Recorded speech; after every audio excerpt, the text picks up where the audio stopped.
Bueno, bienvenidos a todos una noche más a este espacio Enciende, esta propuesta de Claret Way, que es la red mundial de los jóvenes en familia claretiana, que me están pasando examen ya, que no nos confundimos, y que, como sabéis, tiene como objetivo, bueno, pues acercar testimonios de gente, bueno, pues especial, potente. Hoy tenemos a David Cabrera, que es jesuita, que habréis visto en la promoción, que la ponencia que viene a presentar es que creer en Dios es de locos. Puede hablar muy bien de esto porque es psicólogo clínico también y muy especializado en todo ello, pero no le voy a pisar la presentación a Jorge, que ahora… Ya no tiene nada más que decir. Ya no tengo nada más, o sea… No, hombre, algo más ahora, algo más ahora. Y nada, sí, otra pequeña innovación para los que ya habéis estado en algún espacio Enciende. Vamos, ensayo-error, vamos aprendiendo de cosas y decíamos, hombre, por favor, ¿cómo podemos empezar una propuesta como esta sin hacer un pequeño momento de invocación de oración al principio, ¿no? Por eso tenéis todos una estampita, una postal, una estampita del Padre Claret, ¿sí? En la parte de atrás tenéis lo que conocemos como la oración apostólica, que muchos de los que os habéis educado en colegios de la familia claretiana conocéis perfectamente, pero hay muchos otros también que venís a conocernos ahora y que os invitamos a que pues sea nuestro primer momento de oración, de arranque en este espacio Enciende, en el que lo que queremos es… Sí, muy bien, pensado. Menos mal que estás siempre ahí. Bueno, pues tenemos la vela encendida, tenemos nuestra oración. Si os parece, nos hacemos presentes, nos hacemos conscientes de la presencia de Dios entre nosotros, de este espacio que pretende encender nuestros corazones para lanzarnos a su búsqueda, en su camino. Lo hacemos en el nombre del Padre, del Hijo, del Espíritu Santo. Amén. Rezamos todos juntos esa oración. Señor y Padre mío, que te conozca y que te haga conocer, que te ame y te haga amar, que te sirva y te haga servir, que te alabe y te haga alabar por todas tus criaturas. Amén. Bueno, pues que en presencia del Señor podamos encender nuestros corazones hoy. Ya le dejo la palabra al Padre Jorge Ruiz, que viene a hacer la presentación del testigo, que será David Cabrera. No hay mucho más que decir, lo fundamental está dicho. David, como buen jesuita, ha dicho, no se olvide decir que soy jesuita. La gente les encanta decir que son jesuitas y está muy bien porque la identidad tienen clara. Ojalá todos la tuviéramos clara, ¿no? Y eso forma parte también de gente sana. Sana que no significa que no esté exenta de problemas. Y muchas veces cuando uno cree y es creyente, algunas personas fuera de este mundillo sí que te miran con cara de extrañeza, de tú crees, te creía más inteligente o no tienes ninguna tarita como para creer, ¿no? Bueno, es que no va por ahí los tiros y por eso veíamos necesaria la presencia de David como testigo cualificado, como él dice en su presentación, de vendar corazones rotos y sobre todo de acompañar historias alumbradas por la luz de Dios, que esto es muy de Enciende, ¿no? Alumbrar con la luz de Dios la vida de todos nosotros. David, además de ser jesuita y sacerdote, acompaña a muchas personas en su proceso de fe, en su proceso personal, porque también tiene la formación de psicólogo, que lo hace muy bien, cuando le dejan y cuando puede. Así que sin más, dejamos que nos explique si realmente es de locos creer y en qué sentido queremos decirlo. Pues todo tuya la palabra, David. Bueno, ¿me escucháis? ¿Sí? Me han puesto esto, me siento como lo del Club de la Comedia, ahora un poco así. No ha dicho lo más importante y es que soy de Badajoz, yo creo que de donde somos se nota el acento, ¿verdad? Se nota el acento, que no soy madrileño y vasco tampoco. Entonces, bueno, a mí me invitaban a hablar de esto y se me ocurrió este título, Creer es de loco, porque a veces pensamos que hay que estar bastante loco para creerse esto de Dios y más esto del Evangelio en nuestra vida, ¿no? Recordaba esta frase de Pablo que tenéis aquí, porque si estamos locos es para Dios. Si algo define nuestra locura como creyentes es por Dios. Si quitamos a Dios de la ecuación, pues es súper difícil creer, porque entonces ¿en qué creemos? ¿En qué nos basamos? ¿Qué es lo que nos da sentido a nuestra vida como cristianos? Pues efectivamente Dios, ¿no? Y entonces Dios entra en esta ecuación de nuestra locura. Fijaros que me gustaría empezar explicando qué es estar loco para la psicología. Estar loco es todo aquel que pierde el juicio y la razón. aquel que se aleja de la realidad, que tiene incapacidad para leer los signos de los tiempos y los signos de la vida real, ¿no? Y entonces cuando oímos hablar a alguien de un amor así, decimos, tío, este está loco, ¿no? Cuando, por ejemplo, vemos a alguien que de repente te dice, oigo voces, uno dice, este está loco, ¿eh? O esta tía se ha fumado algo, que también puede ser. Entonces, fijaros que esto de la locura tiene que ver, y me parece súper importante para la fe, entender que la locura se define como esa ausencia de la realidad, ¿no? Alguien que no es capaz de ver bien la realidad. Y pensaba yo, si eso que podemos decir normal, si nos lo aplicamos a los cristianos, y si nosotros en clave de fe nos lo aplicamos, pues yo creo que un poco locos sí estamos, porque muy normal no es. De hecho, si vais a ver las estadísticas entre la gente más joven, pues hoy lo de creerse cristiano está en disminución claramente, y ahí todo el tema de los valores cristianos, todo eso, pues muy real no es.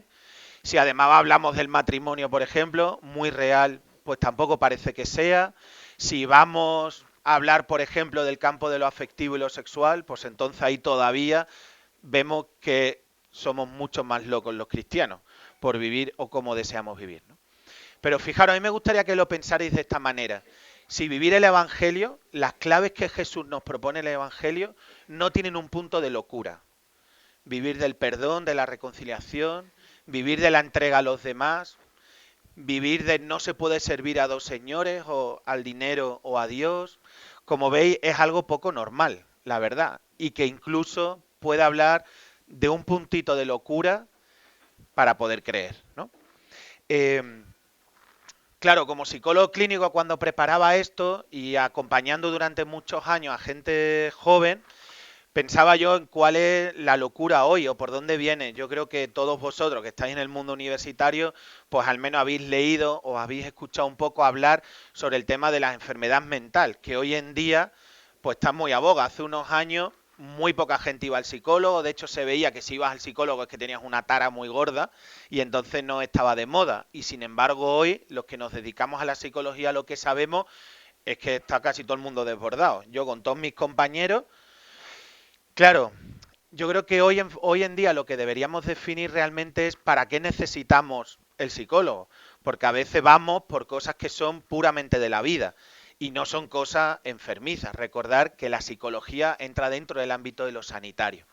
Voy a empezar por aclarar algunas cosas sanitarias en torno a esto de la enfermedad mental. Os he puesto ahí un gráfico muy sencillo. Uno de cada cuatro personas sufrirá una enfermedad mental. Es un poco heavy. Fijaros que el 12% tiene una discapacidad relacionada con la enfermedad mental y que el 40% de esas enfermedades mentales son crónicas. Y es verdad, si a ti te diagnostican una depresión, un trastorno bipolar, hay trastornos psicológicos que sabemos que son para toda la vida y que a veces tenemos que aprender a convivir con ellos porque son muy complicados de que uno lo quite de su vida totalmente, ¿no? Y siempre queda como ese resto de la enfermedad mental. Hablo del suicidio porque es muy impresionante las estadísticas. En España es la primera causa de muerte no natural. Pero fijaros, en mujeres, que aquí estáis muchas, entre los 15 y los 27 años, es la segunda causa de muerte en España entre los 15 y los 27 años, por debajo del cáncer, ¿no? Esto nos habla a una sociedad que deberíamos estar pensando que cuando estamos en vuestra edad, donde uno desarrolla su sentido de la vida, donde uno valora realmente lo importante, donde uno dice, yo qué es lo que quiero ser, qué es lo que quiero vivir en mi vida, de quién me enamoro, quién me gusta, cómo me proyecto, qué ideales tengo, qué valores son los fundamentales, pues pensar que hay muchísimas personas que piensan en que lo mejor es quitarse la vida, el suicidio, ¿no? La no vida, ¿no? Entonces, bueno, estos datos son bastante impactantes. Os pongo esta gráfica que tenéis aquí, que si la veis bien más o menos, ¿qué es lo que tenemos aquí? La diferencia por sexos. Fijaros, aquí tenéis las edades de 0 a 4 hasta 95 y más. Creo que de 95 no tenemos a nadie en la sala, ¿eh? Pero fijaros, si ponemos el azul varones, hombres, el amarillo mujeres, pues mirar a ver cuando al principio de nuestra, ¿verdad?, de nuestro ser niño o niña, los varones puntamos mucho más estadísticamente en enfermedades mentales. Depresión, ¿verdad? En infancia, por ejemplo, es bastante común. Sin embargo, hay un momento de nuestra historia evolutiva, de nuestra edad, en el que se da el cambio. Y mirar precisamente 2024, ¿cuántos años tenéis más o menos por aquí? 22, está dentro de la estadística, más o menos. ¿Hay alguien de 10, 15, 19? ¿No? ¿Contáis algunos? ¿Vosotros todavía os libráis? ¿No? Ah, no, precisamente no os libráis. Precisamente a vosotros es cuando os toca, ¿no?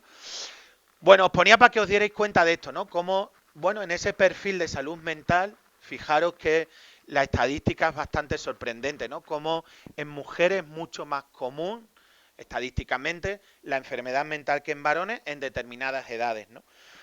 ¿Por qué se da eso? Bueno, yo creo que eso da para otra charla, ¿eh? De que podamos hablar un poquito más de eso. Fijaros, hoy podemos hablar de que hay mayor debilidad mental que en la época de nuestros padres, de vuestros padres. Hoy somos más flojos, que podríamos decir, somos más débiles mentalmente. Yo creo que no, la única diferencia es que hoy diagnosticamos y antes no. Es verdad que hay elementos de nuestro ser persona que hoy sí se identifican que son bastante novedosos y que tienen que ver con el momento vital, social, con el contexto en el que estamos, que quizás son más nuevos que en otra época. Mirad, yo os he puesto aquí como los 4 grandes campos de los que hablamos en salud mental en gente joven, ¿no? El primero de ellos, todo lo que tiene que ver con los problemas emocionales, los problemas que tienen que ver con la ansiedad, la depresión, ¿verdad? La angustia, la tristeza, el manejo de la emoción negativa. De hecho, si vais a una farmacia y pedís un ansiolítico, probablemente hoy os van a decir que no hay. Hay bastante escasez en la farmacia de algo que todo el mundo ahora toma, ¿verdad? Que son los ansiolíticos. Para que veáis cómo también la farmacéutica, ¿no? Bueno, esos son los primeros problemas. Los segundos tienen que ver con la conducta alimenticia. Esto, por ejemplo, es bastante novedoso. Antes se decía, ¿verdad?, que no era, bueno, que comías mal o que estabas gordito o gordita y entonces pues que tenías que adaptarte, aceptar tu cuerpo. Hoy pues realmente se ha convertido en un problema. Hay muchos autores dentro de la psicología que lo hablan de una pandemia de salud mental, el tema de la anorexia y la bulimia, ¿no? Cómo afecta a muchísimas personas. Es verdad que hasta hace muy poco se vinculaba sobre todo a mujeres, cada vez más se están diagnosticando varones que tienen problemas con los trastornos de conducta alimenticia, ¿no? Todo ese problema, ¿verdad?, lo tenemos que vincular a lo primero. Los problemas que tienen que ver con el alimento, sobre todo, están relacionados con problemas emocionales, con la autoestima, con la valoración de nuestras emociones, de lo que sentimos, y entonces ahogamos las penas con la comida de una u otra manera, ¿no? Entonces ese es un elemento como muy importante. El tercer problema que se diagnostica con mayor frecuencia es todo lo que tiene que ver con las conductas disociales, ¿no? Con todo eso que está relacionado pues con conductas destructivas, autolesiones, agresividad, todos esos problemas, ¿no? De las bandas, por ejemplo, de conductas, por ejemplo, gente joven dentro del núcleo familiar que tienen conductas muy agresivas, pues ese sería como el tercer núcleo. Y el cuarto núcleo de problemas de salud mental, pues tiene que ver con la activación y con la atención. Es todo eso de los problemas de concentración. De hecho, no sé si vosotros sois niños con CERTA. Hace unos años, ¿verdad? Todo el mundo en los colegios, yo que trabajo en los colegios de orientador, muchísima gente venía con un diagnóstico de hiperactividad y con CERTA, ¿verdad? Que era lo que se tomaba para que uno se pudiera concentrar mejor, porque apaciguaba esa intensidad que se vivía internamente y que llevaba a la hiperactividad. Yo a veces pienso que no sé si nuestra sociedad es la que nos hace hiperactivos. Si veis, tenéis hermanos pequeños y les preguntáis cuánto hacen, dirán, yo estoy en el colegio de 8 a 2, de 3 a 5 en ballet, de 5 a 7 estoy en inglés, de 7 a 8 estoy en catequesis, de 8 a 9 llego a cenar a mi casa y a las 9 me pongo a hacer las tareas. No me digáis que eso no es hiperactivo, ¿eh? Si eso lo hacemos desde que somos pequeñitos, pues claro, eso nos va configurando a la larga en nuestra vida, ¿no? Por poneros un ejemplo. Saco de todo eso algo muy importante, pero que entra en todos estos campos, que es lo que tiene que ver con el alcohol, con las drogas, todo el tema de las adicciones. También hoy una problemática en salud mental muy novedosa, como es pues la adicción a la pornografía o la adicción a los videojuegos o la adicción lo que se llama a la no sustancia, ¿no? Es decir, al móvil, por ejemplo. Entonces, para que veáis, este sería como el mapa de esa locura de la que antes hablábamos, ¿no? ¿Qué factores realmente afectan a nuestra salud mental? Os he puesto ahí algunos que hoy tienen mucho sentido. Si trabajamos con las personas y cuando trabajamos con ellas en esto de fortalecer nuestra salud mental, aquí tenéis como esos pilares que deberíamos trabajarlo. El primero de ellos es el aislamiento social. Hay gente que cada vez está más sola. Quizá vosotros no, estáis en un colegio mayor, ¿verdad? Y entonces aquí, en la universidad, eso hace que tu tejido social sea muy amplio. Pero pensar en personas que igual no tengan ese tejido social, que estén en su casa y que sus únicos amigos son los likes que tienen en el móvil, por ejemplo, ¿no? Entonces ese aislamiento social favorece un problema de salud mental. La baja tolerancia a la frustración. Yo esto se lo digo muchísimo a mis alumnos. Podemos meter la pata y no pasa nada. Y por suspender tampoco. Yo a veces en consulta viene alguno de vuestra edad, qué horror, he suspendido, me va fatal. ¿Cuántos has suspendido? Una. Hombre, mal, joder, tampoco, ¿no? Te va fatal en todo, pero solo en eso. Y es verdad que hoy tenemos menos tolerancia a la frustración, que es a fallar, a que las cosas nos vayan mal, a que no siempre nos salen las cosas bien. No quiere decir que nos tengamos que acostumbrar a que las cosas no nos salgan. No digo eso. Lo que digo de tolerar. ¿A qué me refiero con la palabra tolerar? Si tú y yo tuviéramos una cuerda y tú tiraras a un sitio y yo a otro, imaginaros que la frustración es que él tira para un lado y yo a otro. Sería el trabajo de intentar mantener la tensión que se genera en esta tensión, ¿no? Entre que él tira para un lado y otro. ¿Entendéis el ejemplo? ¿Sí? Entonces, ¿qué es lo que ocurre? Que frente a la frustración, mucha gente lo que hace es que suelta. Y dice, joder, yo no puedo con esto. Y suelta. Y quizá lo verdaderamente valioso para nuestra salud mental sería mantener el pulso a la frustración. ¿Que he fallado? Pues vuelvo otra vez. ¿Que he suspendido y vuelvo otra vez? ¿Cuántas convocatorias tienes? Pues vamos a por ellas, ¿no? Es que se me acaban las convocatorias. Ahí es donde hay que apretar, cuando ya no te queda más. Fijaros, la ansiedad es otro de los elementos. La ansiedad es vivir con mucha intensidad algo. Esa es la ansiedad. Es verdad que la ansiedad tiene un componente muy corporal. Si habéis pasado ansiedad alguna vez físicamente, se nos bloquea el cuerpo, sobre todo esta zona, sentimos la angustia que provoca esa intensidad con la que vivimos las cosas, ¿no? Eso es la ansiedad, esa repercusión corporal que tiene que activarse por algo que vivimos muy intensamente. El estrés, un clarísimo ejemplo. Como os decía antes, si tenemos 1000 cosas, yo ahora cuando acompaño a universitarios y os oigo, digo, madre mía, si a mí me hubieran hecho esto cuando yo estudiaba, ¿no? Porque ahora no sé qué, ahora clase, ahora laboratorio, ahora práctica, ahora trabajo en grupo, ahora otra vez en la biblioteca, ahora otra vez tal. Y yo digo, madre mía, ¿cómo no vas a estar estresado? Si es que es normal, ¿no? Mira tu día a día. ¿Dónde meto el pádel? Pues donde se puede, ¿no? Pero si genera más estrés, porque entonces ya me he comprometido, Dios santo, todo es muy agobiante. Y ese estrés conlleva organización, ahora hablaremos un poco de eso. La famosa inseguridad. ¿Cuál es vuestro suelo? ¿Qué es lo que en la vida os hace verdaderamente caminar seguros? Hay cosas que son personales. Si uno se conoce, se acepta, se quiere, pues eso da mucha seguridad. Por ejemplo, una cosa muy segura es cuando uno hace aquello que realmente le gusta. Yo estudio psicología porque realmente me gusta la psicología y eso me hace estar seguro. Aunque a veces falle, pero me hace estar seguro. Entonces, una buena pregunta para cada uno de vosotros sería, ¿qué es lo que os da seguridad en la vida? Porque ir inseguros, sin suelo, estar todo el rato diciendo, no sé, ¿me quiero o no me quiero? ¿Me gusto o no me gusto? ¿Es lo mío o no es lo mío? ¿Va conmigo o no? Estar todo el día así nos hace débiles mentalmente y por lo tanto frágiles para la salud mental. Las emociones negativas, ¿qué hacemos con el miedo, la ira, la tristeza? ¿Recordáis aquella película de Disney de las emociones? ¿Recordáis? ¿Habéis visto esa peli sobre Inside Out o algo así era, no? ¿Cómo era con la...? Pues todas las emociones son válidas, incluso las negativas. Lo que pasa es que estamos en un momento social en el que tenemos que aprender a vivir con ellas. Hay que aprender a vivir triste, hay que aprender a vivir con miedo, hay que aprender a vivir con ira.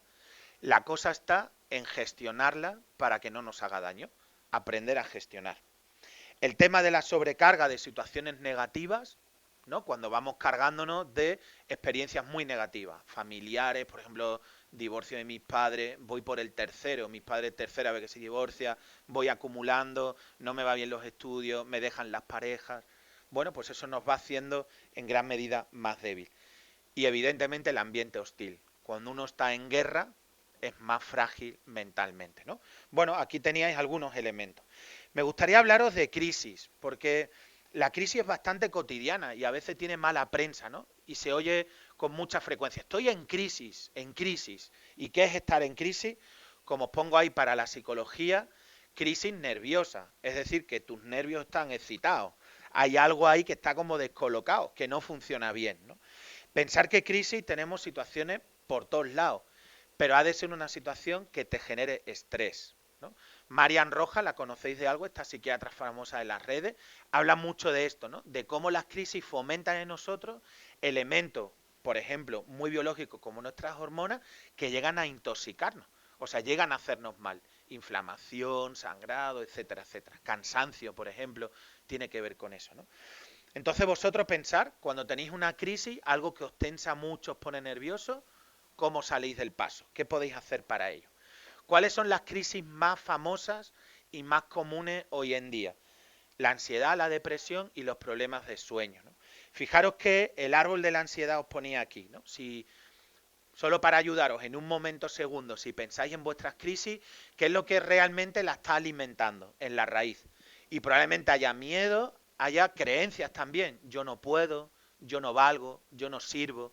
Esos son creencias, son pensamientos que se han anclado en mi cabeza. Y como se han anclado, yo me los creo, aunque no sea verdad. Cuando alguien me dice, yo no valgo, y digo, ¿para qué? Claro, no vales ¿para qué? Para jugar fútbol, para nadar, para las matemáticas, ¿para qué no vales? No, para nada. Y yo digo, joder, pues estarías muerto y estás aquí vivo. Para algo valdrás, ¿no? Son las creencias que se nos anclan en la cabeza, pero que alimentan la situación de estrés, ¿no? De sentirnos como sobredimensionados. Y eso es lo que produce la ansiedad. Y de ahí, pues ya trastornos, ¿verdad?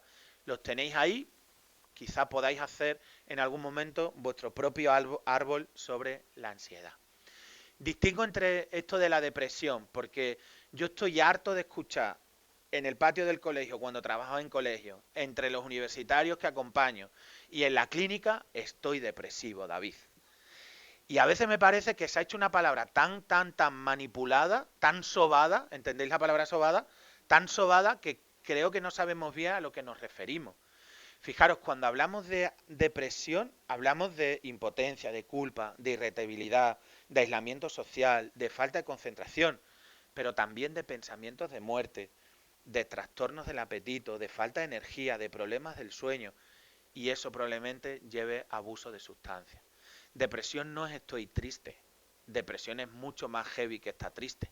Uno está deprimido y piensa en quitarse la vida porque nada merece la pena. Uno está mucho más nostálgico, más apagado. Lo peor que le podéis decir a un depresivo, que está el pobre tumbado aguantándose a sí mismo, es, pero venga, levántate y haz algo con tu vida. Y el pobre dice, si pudiera, no es tan fácil, porque es una enfermedad. Y es una crisis muy potente para nuestra salud mental, ¿no? Entonces, solo lo traía para que vosotros ya no digáis estoy depresivo. Hombre, si tienes estos síntomas, sí. Pero si no tú, estoy de bajón, estoy triste, pero depresivo, igual no. Y los problemas del sueño. Puse esta imagen porque qué belleza, ¿verdad? Me encantaría dormir así todos los días, tan suave y tan bien. ¿Todos sabéis lo que es la melatonina? Sí. Seguro que algunos tomáis las gominolas de melatonina, muy común. Pensar que la melatonina es la hormona que nuestro cerebro usa para poder dormir. Una hormona que nuestro cerebro activa, hace así, a las 11 de la noche hasta las 4 de la mañana es el pico de la melatonina. ¿Qué es lo que ocurre? Que nosotros a las 11 de la noche, ¿cuántos de nosotros, estamos con el móvil? Muchos. Vamos a poner todos. ¿Qué es lo que ocurre? Que nuestro cerebro, que está recibiendo luz y una luz muy potente, como los de Apple son tela de listo, de repente ponen que se pone oscuro. ¿Por qué? Porque tu cerebro está recibiendo luz y el mensaje que le estás transmitiendo es, tío, sigue despierto porque no es de noche. Y si sigues despierto y no es de noche, no necesitas melatonina para dormir, con lo cual no duermas. Y tú no duermes. Pero claro, te dan 3 de la mañana y estás con los ojos así, ¿verdad? Y entonces dices, gominola de melatonina. Estás tomando algo que tu propio cerebro produce. ¿Qué es lo que ocurre? Que hoy los trastornos de sueño son muy comunes. Es verdad que se puede tomar algo y de hecho ayuda, hay gente que le ayuda a tomar melatonina, que le ayuda a tomar dormicina, hay muchas cosas en la farmacia que podéis tomar. Pero lo más valioso y lo que yo más os recomendaría es higiene del sueño. Aprender a dormir, como hacemos cuando somos bebés, que aprendemos a dormir, ¿no? Y entonces intentar cuidar todo aquello que entorpece nuestro sueño. Porque pensar que en la base del trastorno mental grave está la falta de sueño. Ya decía Freud que el sujeto que no duerme entra en neurosis, es decir, se vuelve loco. Y pasa, si vosotros lleváis mucho tiempo sin dormir, por ejemplo en exámenes, nuestra tensión es enorme, ¿verdad? Nuestro cuerpo está fatal y el que me sople le muerdo, porque estamos así, ¿verdad? Y eso pasa sobre todo por nuestros problemas de sueño. Quisiera hablaros de dos autores. La primera que os traigo es Laurie Santos. Laurie Santos es una psicóloga que se puso muy famosa en la época de la pandemia en Yale. De los 700 seminarios que ofrecía Yale, la Universidad de Yale, Laurie Santos era la que más alumnos tenía en la universidad.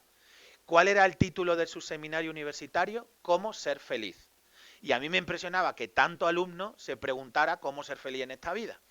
Pues Laurie Santos, como os digo, investigó este tema de la felicidad. Yo os lo he traído aquí para hablaros de cuáles son los elementos que ella considera, que ya veréis que no son nada raros, para poder ser feliz en esta vida. Fíjate que nos dice, no es algo que simplemente puedas hacer, sino que tienes que practicar. Claro, si te damos la receta y no las usas, pues al final no sirve para nada. Os lo digo como 5 inputs, ¿eh? Yo hice con ella una masterclass, no de Masterchef, sino de psicología, y cuando la tía no lo contó, yo dije, ¿para qué he pagado? Porque esto, ¿verdad? Uno ya lo sabía, pero cuando te lo dice una tía de Yale, pues tiene como más peso. Así que yo lo digo gratis. Primer punto, sociabilízate.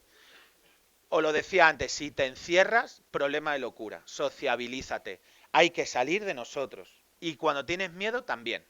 Hay que salir, hay que sociabilizarse. Primer punto para la salud mental y la felicidad. El segundo, haz algo por los demás. No dejes todo para ti, no es sano. Hay que hacer algo por otro. Igual hay en la puerta de tu clase o en este colegio mayor alguien al que puedes ayudar. Hazlo, porque eso es saludable. Pensar que tu vida realmente se puede dar a otro. La tercera cosa, agradecimiento. Fijaros que Laurie Santos en aquella masterclass decía, hacer una lista de 10 cosas por las cuales da gracias. Os digo yo que cuesta. Parece que no, pero si tú te pones, hombre, si pones por el sol, por las nubes, pues entonces sí.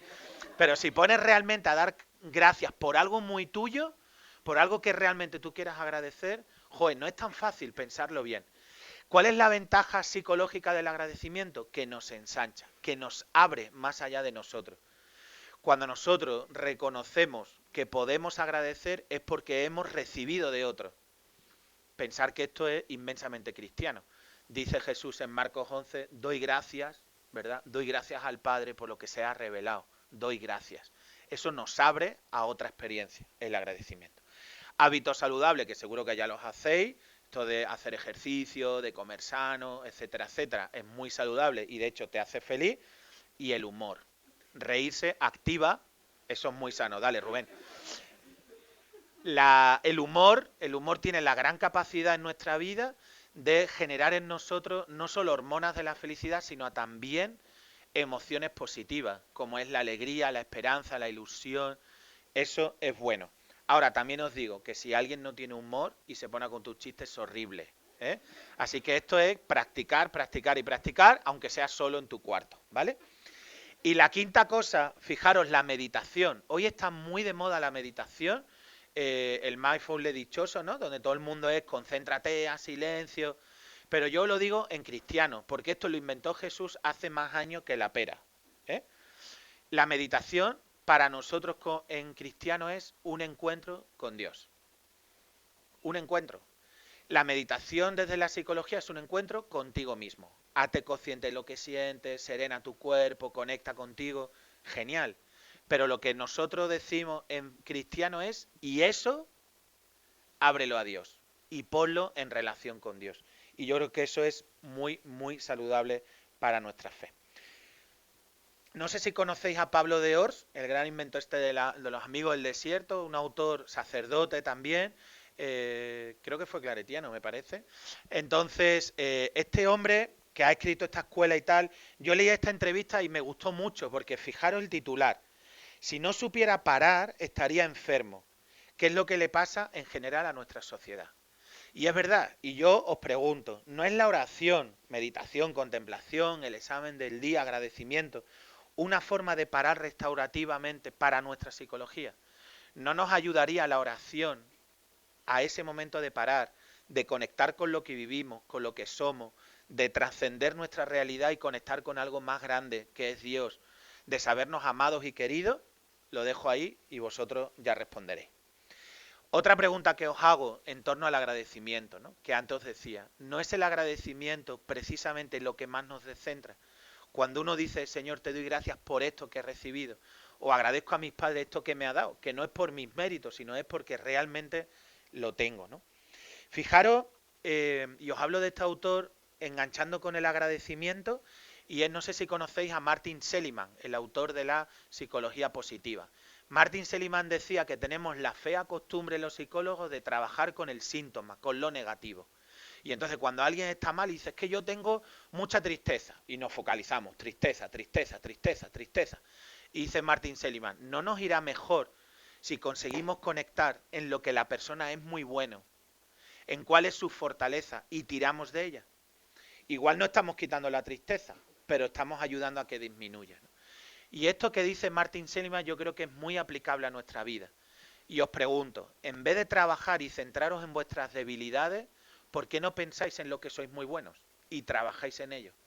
¿Por qué no fortalecéis vuestros dones en vez de trabajaros en vuestras deficiencias y limitaciones? Esto es lo que Martin Seligman dice, ¿no? Trabajando lo negativo no lo arreglamos, trabajando lo positivo sí. ¿Qué es lo que hace Martin Seligman? Es construir 24 fortalezas. Os las he puesto aquí, tenéis aquí este gráfico donde están las 24 fortalezas que Martin Seligman propone como pensar que es un estudio transversal, un estudio que está en todas las culturas, que toda la humanidad, y él detectaba la fórmula de la auténtica felicidad es trabajarte las 24 fortalezas y descubrir tú en qué eres muy bueno. Fijaros, yo eso siempre lo conecto con la parábola de los talentos de Jesús. Recordáis que Jesús dice en Mateo 25, a uno le dio 10, a otro le dio 5, a otro le dio 1. ¿Recordáis? ¿Os habéis oído alguna vez esa parábola de los talentos? El que tiene 10 lo invierte y gana más, el que tiene 5 lo invierte y gana más, el que tiene 1 dice, tenía tanto miedo que lo guardé, no sea que te cabrees y vengas contra mí, y lo guardo. Ese no es más feliz. De hecho, ese es el más infeliz y Jesús se lo hace ver, ¿no? Por eso, si nosotros tenemos talento, si hemos recibido cosas buenas, hay que ponerlas en funcionamiento y eso nos va a hacer mucho más fuertes. Fijaros, yo os preguntaría si sabemos autocuidarnos como cristianos, que a veces esto parece que solo es del mundo de la psicología y sin embargo, cristianamente yo creo que también podemos acoger esta recomendación del cuidado hoy tan de moda, ¿no? Os pongo ahí 10 consejos para salud mental by David Cabrera, ¿eh? El primero, descansa correctamente, ya lo he dicho antes. Ejercita el cuerpo y el alma, porque a veces pensamos que solo ir al gimnasio mola, pero si por dentro no te ejercitas, no vas a estar mejor. Comer saludablemente, ten la mente bajo control, en positivo, no dejes esos pensamientos que te invaden y que te bloquean y te meten en negatividad. Proyecta emociones positivas porque te va a ayudar, es muy ayudador. Cuando tú te sientes bien, comunícalo. Fijaros que es curioso, cuando uno se siente triste, eso se comunica. Si tú estás muy angustiosa y empiezas aquí a decir, qué horror, qué mal estoy, qué mal estoy, qué mal me siento, estaremos todos diciendo, ay Dios mío, yo también, yo también. Pero si dice, si ahora llega este y nos dice, qué feliz soy, pensamos los demás, ¿será tonto el tío? ¿No? Porque las emociones positivas son muy difíciles de contagiarlas, muy difíciles, porque no nos lo acabamos de creer. Ahora, de hecho, potenciarlas en nuestra vida es saludable. Por eso, nuestras emociones positivas hay que ponerlas en juego. Comunícate, habla lo que sientes, lo que vives, lo que piensas, lo que rezas, habla. Relajarse, yo creo que se puede vivir a otro ritmo, que no quiere decir no hagas nada, sino con paz, a otro ritmo. Poner objetivos y metas que sean alcanzables. Si uno dice, yo quiero llegar aquí, pues vive para llegar ahí. pero no te pongas metas. Yo sobre todo en consulta a la gente lo que le digo es, ¿dónde está tu listón? Y normalmente está mucho más alto de lo que somos capaces. ¿Qué ocurre con eso? Que cuando uno está de puntilla durante mucho tiempo es insoportable. Ahora no voy a hacer practicarlo, pero si no, me daréis la razón. Y eso es lo que nos pasa, que a veces nos ponemos, ¿sí? Tenemos que ser hombres y mujeres top y estar arriba del todo. Y a veces el trabajo es bajar eso. Baja el listón más a tus capacidades, a lo que tú puedes, ¿verdad? Porque eso va a permitir que estés mucho más saludable. El tema de las tecnologías. Se hizo muy famoso en la pandemia este término de la infotoxicidad, ¿no? Que era intoxicarnos de información, porque estábamos todo el día con la pantalla y entonces como teníamos tanta información, al final era intoxicado esto. Mi madre decía, yo no veo el telediario porque ya sé lo que va a pasar, que la gente se está muriendo, ya no quiero más, ¿eh? Pues esto es lo que nos ocurre. Y eso es lo que nos ocurre con las redes, ¿verdad? Con todo eso que tenemos digital, las tecnologías nos intoxican. Sin darnos cuenta, pero nos está intoxicando, ¿no? Entonces yo creo que el mensaje no es deja de usarlo, sería absurdo. El mensaje es aprende a usarlo para que no te intoxique ni te genere mal. Y la última, busca ayuda si lo necesitas, porque no somos superhéroes, eso lo sabéis, ¿no? Y encima veis, gratis os lo digo. No somos superhéroes. Esto va de cuando uno necesita ayuda, la pide, ¿no? La pide a otro. Voy a terminar con esto, voy a ver si funciona. ¿Recordáis ese capítulo en el que Jesús dice, cargad con mi yugo que es llevadero y ligero? ¿Lo habéis escuchado alguna vez? Dice Jesús, venid a mí los que estáis cansados y agobiados, que yo os aliviaré. Cargar con mi yugo. Y yo cuando lo escuché, yo dije, pero ¿cómo que un yugo es llevadero y ligero? Mira la vaca, la pobre. ¿No? El yugo es esto. Eso es el yugo, lo del medio. Ahora, yo pensé una cosa, que uno cuando lo va a buscar y lo miráis, el yugo no es uno solo. Uno solo se llama tiro. El yugo es cosa de dos. Entonces, si tú vas en un sitio, ¿verdad? Imaginaros que ahí me pongo yo, pero poneros cada uno de vosotros, tú eres la vaca, aquí vas tú con tu vida, ¿eh? Con tus movidas, tus relaciones, vas tú con tus estudios, con las dificultades de tu vida, con todo, tú vas para adelante. Pero no os olvidéis que al lado va Jesús. Por eso es un yugo. Y por eso el yugo es llevadero y ligero. Porque es cosa de dos. Es cosa de dos. Y hay veces en nuestra vida creyente que nosotros decimos, oye, Señor, que no puedo. Y miras para el lado y le dices, Quillo, te toca empujar. Y entonces como que Jesús te da la fuerza. Y hay otras veces que uno se siente que va, ¡fua! ¿Verdad? Que va súper rápido, que va súper bien, que va lanzado. Y no se acuerda que está Jesús, pero eso no quiere decir que Jesús no esté. Y ahí es donde entra el agradecimiento.